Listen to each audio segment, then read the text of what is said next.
Well, good afternoon and welcome back to Alaska Selected Destinations, video 5 in this series.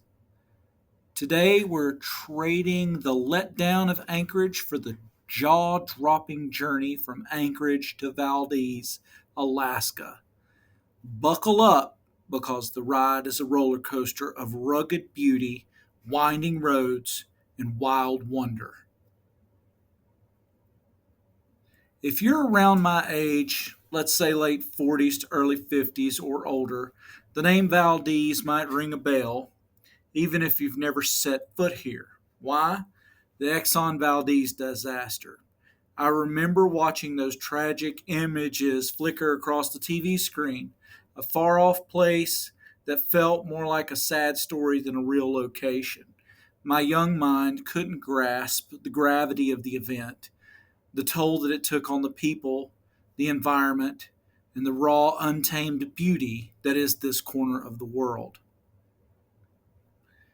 But now, having ridden to Valdez, having stood in its shadowed valleys and along its shimmering shoreline, I can tell you, Exxon should have vanished from the face of the earth for what they did to this place. It's that striking. It is that unforgettable. This trip was full of firsts for me, and the road to Valdez was a spectacle all its own. Picture this: curvy switchbacks, steep slopes, and views so breathtaking they practically beg you to pull over every few miles just to stand still and feel the world around you. And then my first glacier. Let me say this: if you've never seen a glacier in person, you need to. I could just show you pictures, and I will. But honestly, what is the point? I used to think the same thing. It's just a big chunk of ice. Who cares? But here's the truth: travel is the antidote to ignorance. I was ignorant. But now I know. A glacier isn't something you simply see, it's something you experience. It's not just cold, it's alive. The air shifts around it like someone cranking an AC in your car on a scorching summer day. And the water, it's so blue, it seems unreal.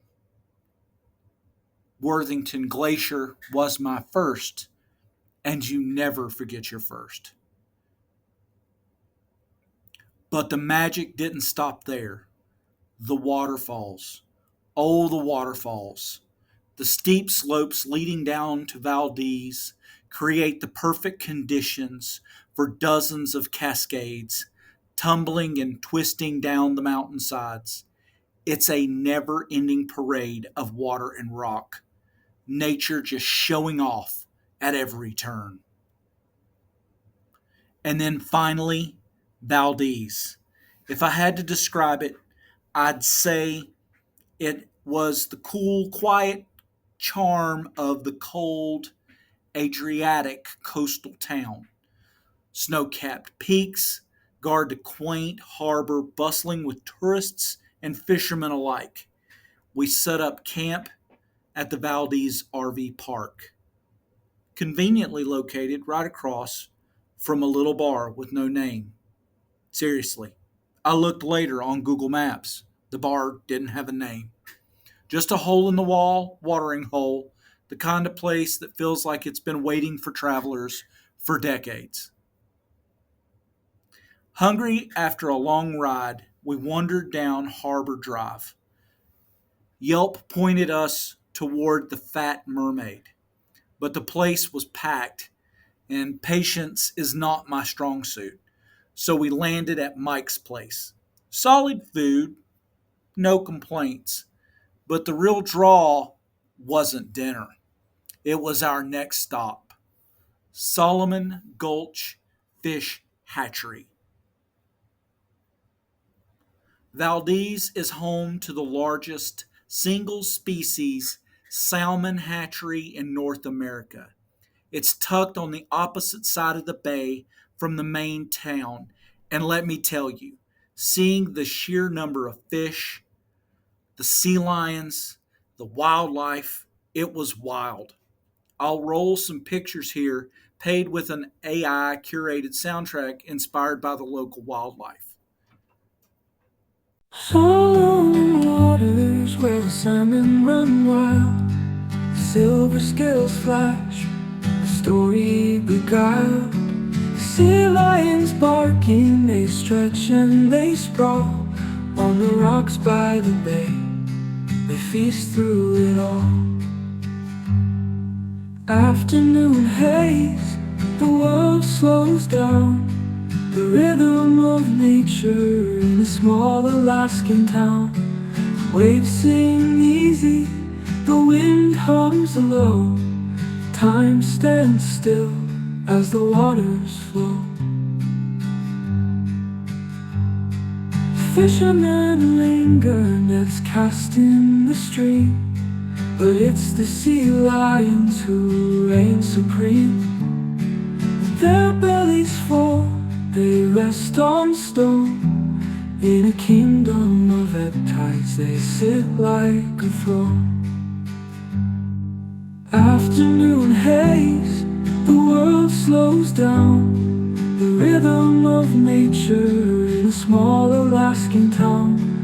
Waves sing easy, the wind hums low. Time stands still as the waters flow.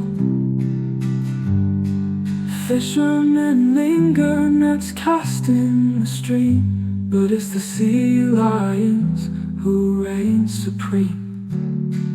Their bellies full, they rest on stone. In a kingdom of ebb tides, they sit like a throne. No measure of time, no care in the air. Salt on your lips and a life stripped bare. The gulls call above, the hatcheries too. Sun dips down and the promise of moon. The scent of the sea, the currents that glide. Stories of survival in the shifting tide. Salmon in numbers, a spectacle grand. The eternal cycle spun by nature's hand.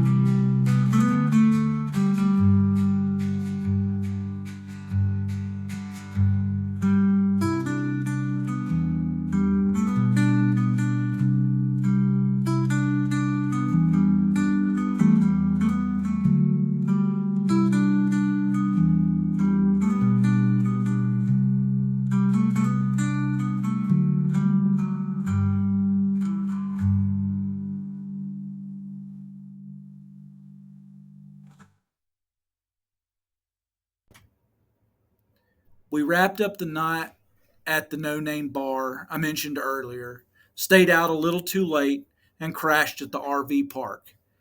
I wish I could tell you we spent 3 magical days in Valdez, but we didn't. Just one night. One cold, captivating night in a place that's far outshone Anchorage. Well, that is it for this week. Thanks for coming along for the ride.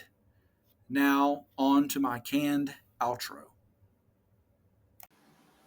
Thank you for joining me on this latest installment of my Alaska Selected Destinations series. If you've been following along, you know I played a little trick on you all. The first video was actually of us exiting Canada through Yukon territory, but moving forward, we will be diving exclusively into the incredible places we visited in Alaska, starting with the top of the world highway. Before we wrap up, I'd like to give a big shout out to some of the amazing support systems and communities that made this journey possible. First and foremost, the Dempster Adventure Riders Facebook group. If you're not familiar with this group, I highly recommend checking them out. It's run by a great guy named Sean, who's based near Whitehorse. Sean and the group are an invaluable resource for anyone planning an adventure like this. They provide everything from weather updates to info on local repair shops, vehicle storage, and more. Plus, they can connect you with local businesses that will truly benefit from your tourist dollars. Honestly, I wouldn't tackle a trip like this without first chatting with them. Next, a huge thank you to Yukon Motorcycle Park. If you're riding through the area, this place is a must visit. Conveniently located just off the Alcan Highway near Whitehorse, they've got an on site restaurant, alcohol sales, heated hard roof tents with comfy beds, and even a fully equipped garage. Right next door is an RV park that goes above and beyond, letting motorcyclists use their power washer, laundry facilities, and general store. We stopped there both on our way to Tuk to Yuk Tuk and on the way back, and I can't recommend them enough. Again, this is not a paid endorsement, just honest appreciation of how much they helped us out. Of course, don't forget to check out my Facebook page, Lost in the Bush. We've got an exciting Smoky Mountain 500 ride coming up in April, and I would love for you to join us. I also post all my YouTube videos there, along with GPX files for the local Asheville area. Last, if you're looking for more details about this adventure, check out my book. It's available on Kindle, and it's a quick 48-page read. If you have Kindle Unlimited, you can read it for free. Thanks for watching. Don't forget to like, subscribe, and hit that notification bell so you don't miss the next video as we dive into our Alaska destinations. Safe travels, and I'll see you on the road.